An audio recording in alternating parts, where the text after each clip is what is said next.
In today's video, we're looking at two of the most popular working breeds, the Australian Shepherd and the Springer Spaniel. Now, while the Aussies excel at herding work on farms and ranches, the Springer is a master in the field as a sporting dog. So let's take a look at how these very different breeds have come to dominate their respective fields.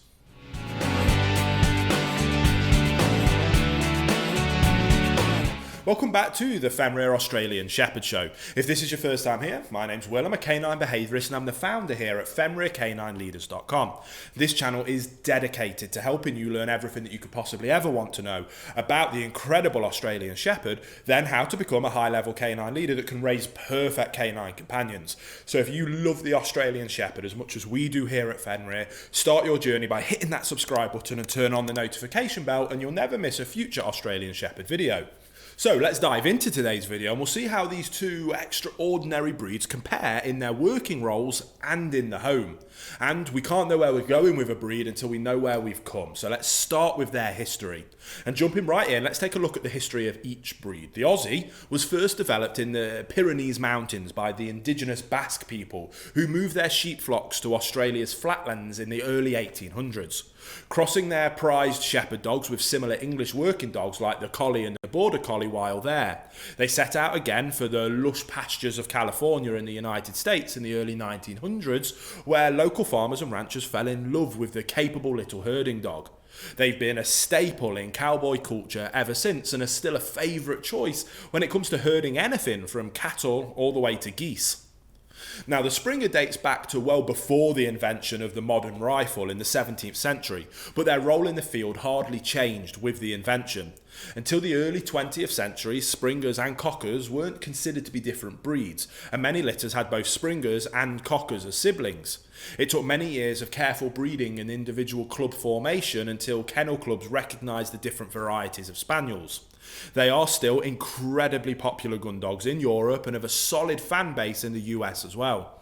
Sorry to very quickly interrupt the video, guys. I just wanted to let you know, if you haven't done it already, over on our website, FenrirCanineLeaders.com, we have a completely free quiz that I designed myself for you to be able to take. It asks you a few questions based on some of the things that I think are really important for what guard dog breed will be perfect for you. So you go through that quiz, you answer the questions honestly, and then at the end, it will give you what I think the perfect guard dog breed for you is. And again, it's completely free, just trying to help you guys out as much as we can. So again, there'll be a link down to it in the description box below. If you haven't done it already, go, even if you're not necessarily interested in getting a guard dog breed anytime soon. I know a lot of people have found it really fun just to see what kind of breed I would recommend for you. So get stuck in, go and have a look, but without further ado, we'll get back to the video you were just watching. So let's have a little look at where they differ in terms of appearance. Now, the Aussie and the Springer are absolutely gorgeous canines that come in several variations of coat colour.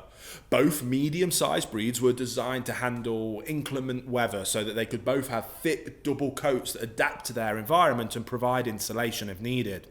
The Aussie has heavy feathering around their chest, body and haunches, while the Springer's coat is neater with curls and feathering on their long ears.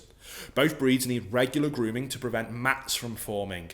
You'll find that both breeds are moderate shedders, and like all double-coated breeds, they'll shed really heavily twice a year. So what about their temperament and trainability? Well, the Aussie is an extremely loving and affectionate breed, known for its quick intelligence and high energy. They run quickly and low to the ground when herding, especially with commands from their person stopping them on a dime or completely changing direction. It's amazing to watch. They are trainable to very complex levels of commands and have the high energy and willingness to please that allows them to be one of the smartest canines in all of the world.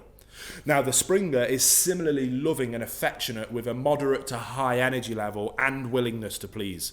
Their devotion allows them to be easily trained and they love having a job to do. They are naturally gifted hunting companions thanks to their long time use in the sport, but will rise to just about any level you ask them to do. You'll find that they are more mellow than the Aussie and need less vigorous exercise before settling in for a good nap, ideally in front of the fire. Now, both the Aussie and the Springer will need ample mental and physical exercise and a job to do each day. They are ideal for people who like to be outside all day and those who want a canine companion on their long walks, runs or hikes. They are both smart enough to use their sweet eyes and temperament on an unsuspecting person to get extra treats and affection, so they are each prone to obesity.